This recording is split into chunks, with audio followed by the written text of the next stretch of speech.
O Senhor esteja convosco. Ele está no meio de nós. Proclamação do Evangelho de Jesus Cristo segundo Mateus. Glória a vós, Senhor. Enquanto Jesus estava falando, um chefe aproximou-se, inclinou-se profundamente diante dele e disse: Minha filha acaba de morrer, mas vem, impõe tua mão sobre ela e ela viverá. Jesus levantou-se e o seguiu, junto com os seus discípulos. Nisto, uma mulher que sofria de hemorragia há 12 anos, veio por trás dele e tocou a barra do seu manto.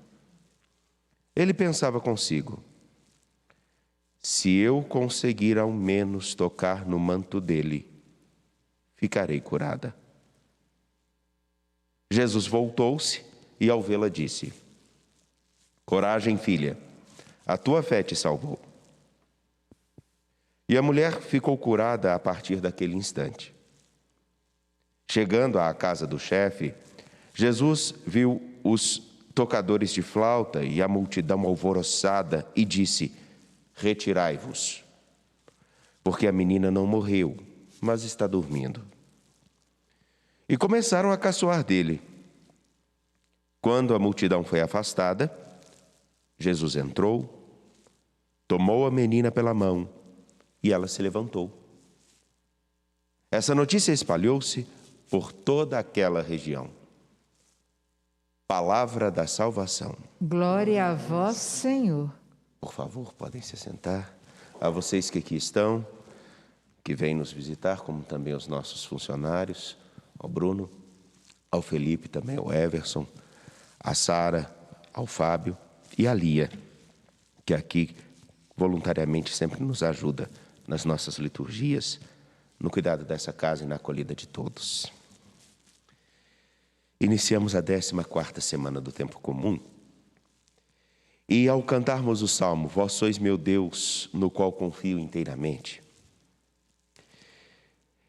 esse Salmo ele vem como uma resposta à narrativa do Gênesis capítulo 28, versículos 10 a 22.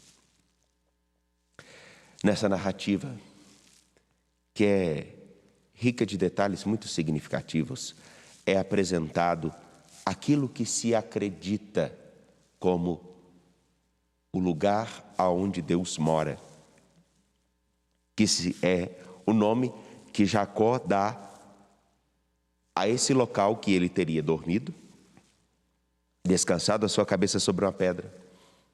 E durante o sono ele teria visto uma escada que ligaria a terra até o céu.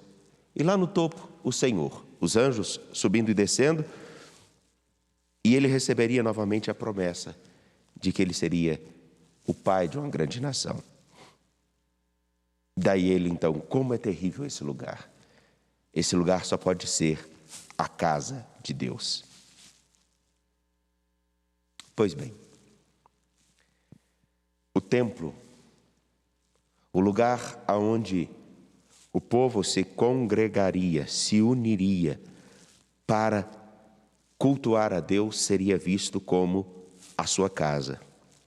Justamente porque lá teria o caminho para se chegar até ele, pela escada, uma ascensão. Teria-se aqueles que levariam e trariam as nossas necessidades, os anjos, porque ninguém teria livre acesso ao Senhor. Eu peço antes de tudo perdão, porque como eu vim com um cachecol e eu tenho uma rinite alérgica, então sabe quando dá aquela coceirinha e fica incomodando as narinas, aquela coisa, não é um espirro, mas então me perdoe. Se eu espirrar é por causa disso. Ali seria então a casa de nosso Deus. Ele veria Bet-El, a casa. A casa seria o lugar onde se encontraria com o Senhor para que, com Ele e nele, revigorasse suas forças para continuar uma caminhada. Essa casa foi compreendida como um lugar. Deus está ali. Mas nós sabemos, na verdade, que o que conta não é o lugar onde a pedra estava, os muros e as paredes estavam construídas, mas o que contava, na verdade, aonde estava aqueles que o Senhor havia escolhido. Porque o Senhor disse que Ele moraria junto do seu povo. E ao dizermos no Salmo, vós sois meu Deus, no qual confio inteiramente, e se nos reconhecemos como povo de Deus, como pertencentes a Ele, é importante que nós recobremos dentro de nós, ou tomemos a consciência de que Ele está conosco, ao nosso meio. E nós somos a casa de nosso Deus. Mas o que isso significa, sermos a casa de nosso Deus? Isso significa a mesma coisa que muitos veem aqui no santuário. Isso significa a mesma coisa que muitos vão buscar em nas igrejas, outros templos. Isso significa aquilo que nós precisamos ter a consciência. Fundamental. Nós devemos ser um ponto de ligação que mostra que nosso Deus está disponível a nos alcançar. Ele está disponível a nos escutar. Ele está disponível a nos acolher. Ele está disponível a nós. Nós devemos nos compreender como esses pontos onde o Senhor nosso Deus pode ligar-se a corações humanos. A diferença é muito simples. Nós podemos pensar que o importante seja o lugar onde nós estamos. Tem a sua valia. Mas mais precioso é sabermos, mais do que onde nós estivermos, nós precisamos nos reconhecer como aqueles que são o ponto de acesso, de ligação, a ponte, a escada com o mistério de Deus. A tal ponto que as pessoas queiram caminhar segundo a sua palavra, queiram caminhar segundo a sua vontade, queiram caminhar segundo a sua promessa de vida. Mas eles verão isso pela nossa confiança naquele que nós dizemos: vós sois meu Deus, no qual confio inteiramente. E por serdes a minha fonte de confiança, por serdes a minha esperança, eu tenho certeza, porque que eu, me confiando ao Senhor, Ele irá me proteger, Ele me conhece e Ele me livrará da boca do leão ou da maldade. Ele há de cumprir a sua promessa, e a promessa para mim, para nós, é que nós sejamos fonte de vida. É triste percebermos que algumas pessoas se preocupam muito com os lugares onde elas estão e entendem muito pouco que elas são templo de Deus. Poucos entendem isso. Eu, você, todos nós, somos o templo de Deus. E aonde o nosso Deus deseja e pode alcançar tantos corações. Aonde Ele pode fazer ecoar a sua palavra. Aonde Ele pode renovar a sua promessa em tantos corações. A promessa na qual Ele disse: eu vou estar com vocês e eu farei de vocês muito mais do que vocês conseguem imaginar.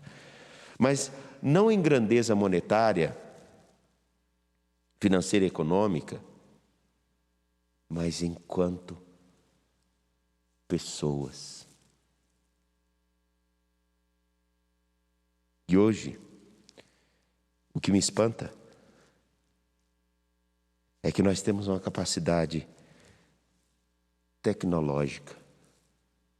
Nós temos uma possibilidade de fazermos tantas coisas com facilidades. E já perceberam como nós estamos nos comportando cada vez mais de modo animalesco, indiferente, individualista? cada vez mais estamos caminhando para ignorar a integridade de outras pessoas. Cada vez mais, nós estamos com ações no meio da sociedade, em todos os âmbitos, religioso, político, jurídico, social, onde não nos compreendemos como templo, não compreendemos os outros como templo e estamos tratando a dignidade humana, cada pessoa, de uma maneira tão cruel, indiferente. E eu fico me perguntando se realmente nós temos a consciência do que significa sermos Betel, casa de Deus. Eu fico me perguntando se realmente temos consciência do que significa dizer que o Senhor é nosso Deus e que nós confiamos nele. Eu fico me perguntando se todas aquelas pessoas que se levantam nos meios sociais e começam a fazer discursos de todos os tipos, sejam eles de direita, esquerda, sejam eles de uma igreja mais avançada ou de uma igreja mais conservadora, seja aqueles que falam de tudo e, na verdade, não falam de nada, se realmente têm a compreensão. Qual é a minha confiança? Quem é a base da minha confiança? E o que eu significo para a vida dos outros para inspirar confiança? É triste, mas estamos caminhando não por um caminho aonde indicamos para as outras pessoas: você é morada de Deus, você é templo de Deus. Nós estamos, parece que caminhando num contexto onde nós falamos para os outros: você é mais um. Isso não pode acontecer. E a beleza do que ontem nós celebramos com Pedro e Paulo é justamente essa: que Pedro e Paulo, cada um do seu modo, se viu como morada de Deus. No entanto, que Paulo vai dizer: vós sois o templo de Deus. Portanto, vós sois o lugar aonde as pessoas têm que conseguir chegar a essa comunhão com o Senhor.